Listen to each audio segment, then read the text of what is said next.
ये कंपनी देखो, चार्ट भी सही है, फंडामेंटल भी अच्छे, परफॉर्मेंस इसका हाई है। तो क्या सब कुछ चीज़ें वो सब हम देखेंगे। अभी ये ब्रेकआउट पे है और ये हाई जैसे ही निकलेगा इसमें 93 वाला हमें क्विकली 125 से 150 जाते हुए मिल सकता है। एक ये डब्ल्यू पैटर्न क्लियरली आप चार्ट पे देख सकते हो, डब्ल्यू पैटर्न का ब्रेकआउट होने जा रहा है और जैसे ही ये डब्ल्यू का ब्रेकआउट होगा ये लेवल ये क्लियर करेगा, शेयर में हमें 125 से 150 तक के टारगेट इसमें शॉर्ट टर्म में देखने मिलेगी। शॉर्ट टर्म में इसलिए बोल रहा हूँ कि इसमें मेरे टारगेट बहुत ज़्यादा ऊपर के हैं। एक अगर एक साल कोई होल्ड करता है ये शेयर 93 वाला, तो हमें 300 रुपये तक के टारगेट इसमें आराम से देखने मिल सकते हैं। कंपनी के फंडामेंटल क्या है क्या नहीं है वो हम देख लेते हैं, फिर एक बार इस पे हम लेवल्स मार्क करेंगे। काम करेंगे, पहले हम लेवल्स मार्क कर लेते हैं। अब देखो, ये जो पैटर्न है, यहाँ अब स्टॉप लॉस क्या होना चाहिए आपका, तो आपका स्टॉप लॉस होना चाहिए आपका ये लेवल का, मतलब 70 रुपीज़ का हमारा स्टॉप लॉस होगा अभी। स्टॉप, क्योंकि शेयर भाग चुका है तो स्टॉप लॉस 20 पॉइंट नीचे तो देना ही पड़ेगा। तो 70 का हमारा स्टॉप लॉस होगा और ऊपर ऊपर हम टारगेट तो मैंने आपको क्लियरली बोल दिया है, 150 का हमारा शॉर्ट टर्म टारगेट होगा इस शेयर में। अब 70 हमारा जो स्टॉप लॉस लेवल है वो क्यों, देखो सबसे पहले तो ये जो है रेजिस्टेंस, ये जो रेजिस्टेंस था वो एज अ सपोर्ट एक्ट करेगा, पर फिर भी ये टूटा तो ये एक स्ट्रॉन्ग रेजिस्टेंस है यहाँ पे 73 पे। इसलिए मैं बोला 70 रुपीज़ का स्टॉप लॉस यहाँ से बिल्कुल सेफ होगा।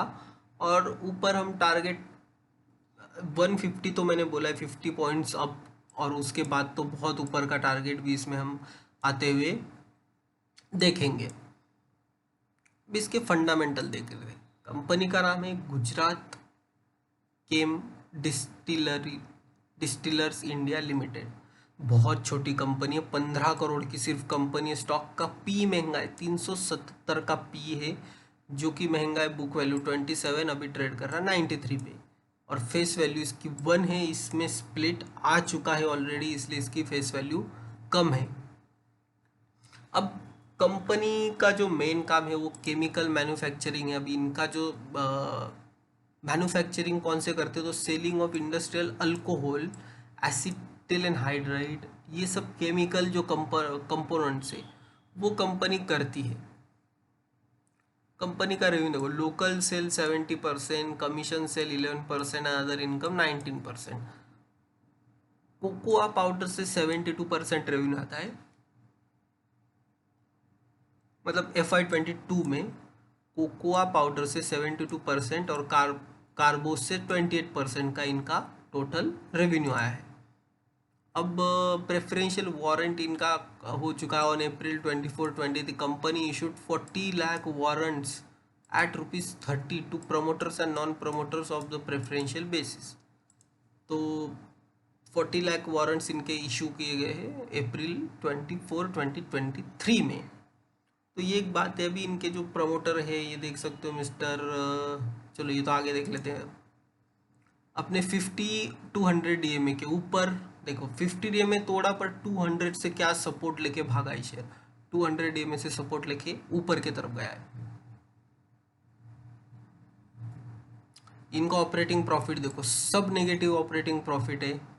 YOY भी देखिए तो YOY भी कंपनी ने लॉस किया है, ऐसा कुछ भी नहीं किया है YOY की इसमें, मतलब देखे इन्वेस्ट। तो मैं यही कहूँगा कि ये जो शेयर होता है, ऐसे शेयर, इसमें कुछ भी हो सकता है। देखो प्रमोटर देखो 56.88, देन 57, 57.92, प्रमोटर ने इसने हिस्सेदारी खरीदी। अभी प्रमोटर कौन है, सागर समीर शेख और राजस्वी शाह, इनके पास मेजॉरिटी स्टेक है। और यहाँ कुछ स्टेक बढ़ा है इन्होंने, सेराफिम वेंचर्स ने 1.04% स्टेक इंक्रीज किया है।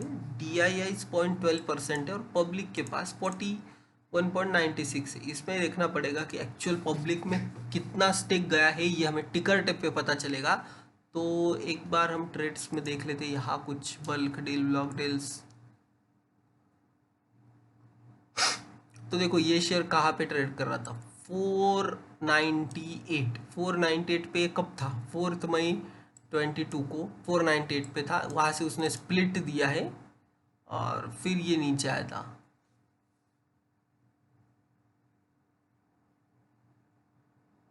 मतलब 498 तो इसका रेट चला गया था, फिर वहाँ से स्प्लिट दिया और फिर ये नीचे आया था। अभी स्प्लिट इसका कहाँ हुआ था वो हम एक बार देख लेते हैं।